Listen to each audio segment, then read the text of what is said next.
Halo teman-teman semuanya, berjumpa lagi dengan saya Adit di sini. Apa kabarnya teman-teman semua? Saya doakan semoga kita semua selalu dalam keadaan baik tanpa kekurangan suatu apapun ya teman-teman. Bagi yang baru pertama kali ke channel ini, saya ucapkan selamat datang dan terima kasih telah klik video ini. Bagi teman-teman yang belum klik tombol subscribe, yuk silakan diklik tombol subscribe-nya beserta tombol loncengnya juga ya, supaya tidak ketinggalan video-video terbaru dari channel ini dan saya pun akan semakin semangat untuk membuat konten terbaik bagi teman-teman semuanya. Thank you guys.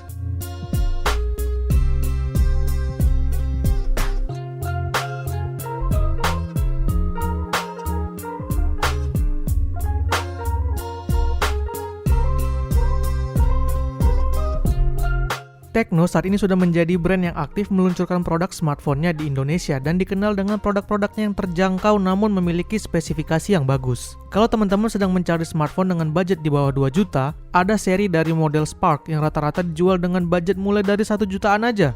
Dan salah satunya itu adalah varian Spark 10.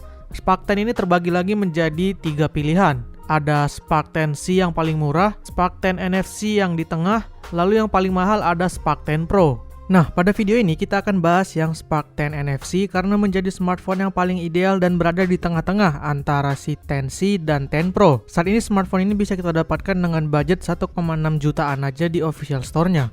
Dengan budget tersebut kita sudah bisa mendapatkan smartphone yang memiliki fitur lengkap dan spesifikasi menarik seperti sudah ada NFC, RAM 8GB, internal 128GB, kamera 50MP dan layar 90Hz. Menarik banget kan?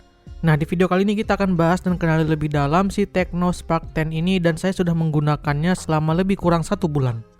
Pertama kita bahas dari paket penjualan. Dia dikemas dengan box berwarna putih berpadu dengan oranye pastel. Oh ya, sebelumnya di luar paket penjualannya kemarin saya juga mendapatkan extended warranty card atau garansi perpanjangan. Nanti akan kita bahas lebih lanjut cara penggunaannya.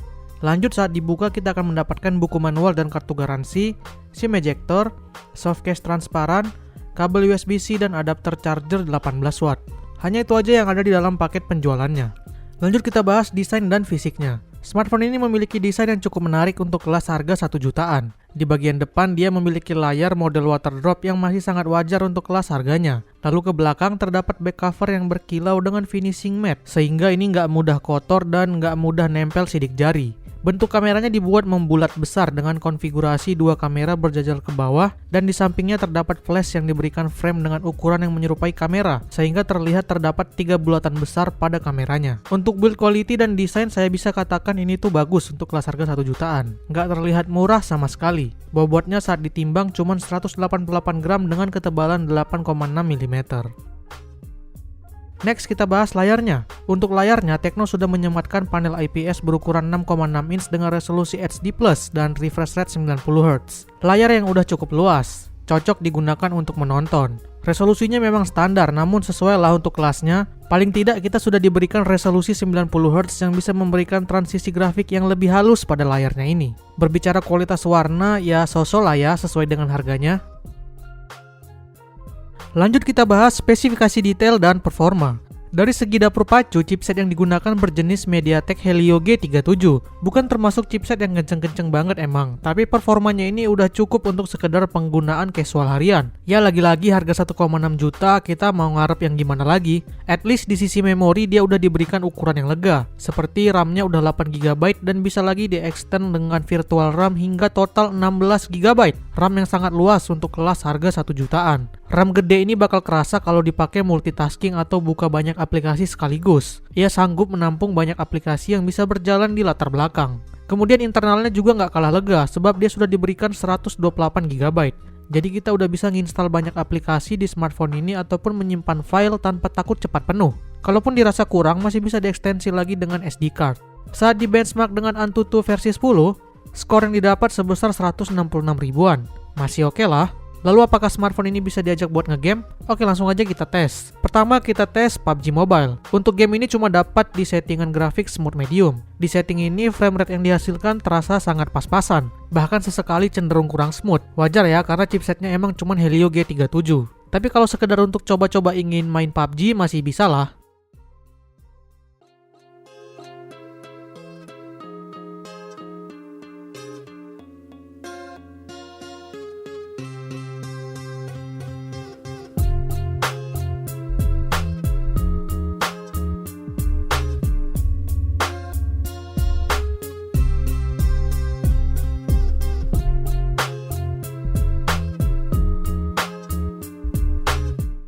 Berikutnya kita coba game sejenis yang lebih ringan dan tak kalah populer yaitu Free Fire. Nah untuk game ini di setting grafik standar dapatnya seperti ini. Untuk pengalaman terbaik sebaiknya tetap menggunakan settingan default standar ya. Dengan settingan default ini game terasa cukup lancar dan layak dimainkan di smartphone ini.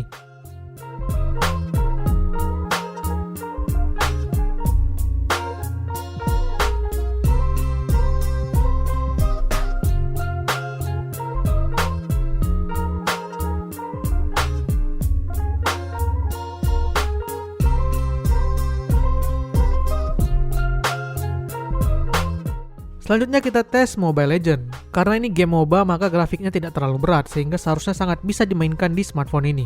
Setting grafik default yang didapatkan seperti ini. Di setting ini game berjalan dengan cukup baik dan playable. Kesimpulannya, smartphone ini masih tetap bisa digunakan untuk bermain game, namun direkomendasikan untuk game-game dengan kelas grafik medium ke bawah.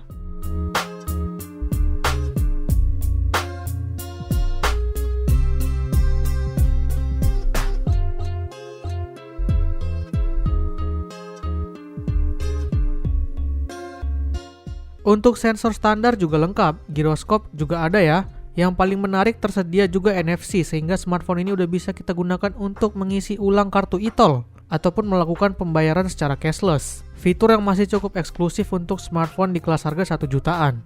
Dan ini tuh bakal berguna banget untuk orang yang sering menggunakan jalan tol seperti saya. Untuk audio terdapat single speaker di bagian bawah dan juga jack port audio 3,5 mm.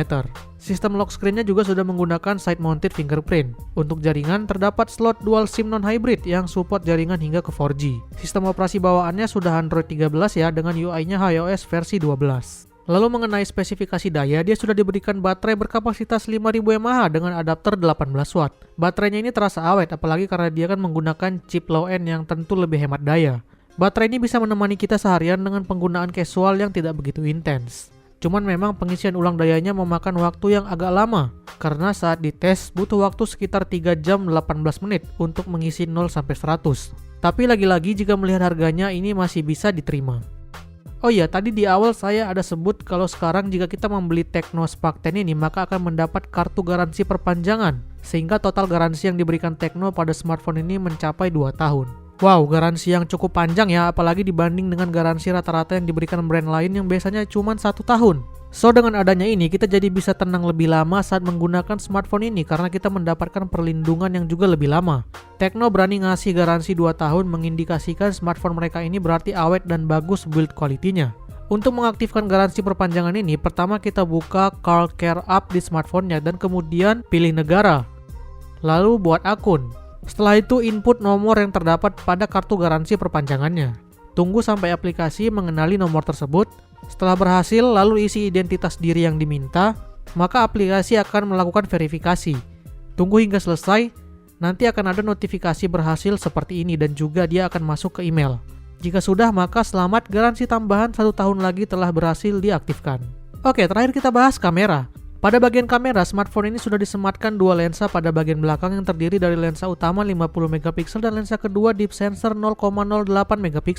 Kedua lensa ini ditemani dengan dual LED flash. Lalu pada bagian depan disematkan lensa 8 MP dengan dual LED flash. Jadi flashnya juga ada untuk kamera depan ya. Baik kamera belakang dan depan sama-sama bisa merekam video hingga 1080p 30fps. Untuk hasil kameranya udah cukup memadai di kelasnya. Kualitasnya udah cukup banget untuk mengabadikan momen-momen penting dan berharga yang kita alami sehari-hari.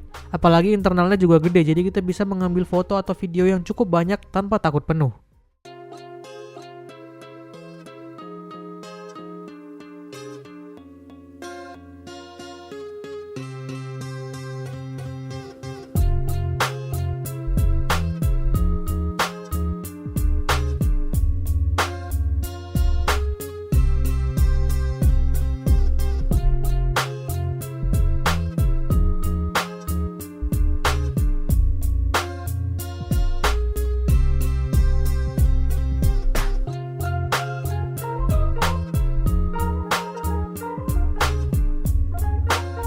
Oke, kesimpulannya dengan harga 1,6 juta, smartphone ini cocok buat kamu yang cari smartphone murah di harga 1 jutaan yang punya performa lumayan dan paling penting adalah fitur yang lengkap. RAM 8GB-nya sangat membantu untuk kegiatan multitasking, jadi cocok untuk dipakai kerja. Internal gede 128GB-nya bisa diandalkan untuk menginstal banyak aplikasi dan juga menyimpan data. Kemudian juga ia sudah tersedia NFC sehingga bisa digunakan untuk melakukan top up e-money. Smartphone ini cocok digunakan sebagai smartphone pendukung kerja ataupun smartphone kedua. Ia juga cocok diberikan untuk orang tua yang nggak butuh smartphone dengan performa terlalu tinggi, atau untuk anak yang cukup sekedar dipakai untuk belajar dan bermain game kelas menengah ke bawah. Apalagi karena sekarang garansi yang diberikan sampai 2 tahun, sehingga kita bisa mendapatkan jaminan yang cukup lama akan ketahanan dari smartphone ini. Buat teman-teman yang berminat, link pembelian online-nya sudah saya sertakan di kolom deskripsi ya. Oke deh, sekian dulu video kita kali ini. Semoga video ini bermanfaat buat teman-teman semuanya. Silahkan tekan like jika suka, dislike jika tidak. Jangan lupa subscribe bagi yang belum. Terima kasih telah menonton dan sampai jumpa di video selanjutnya. Bye-bye.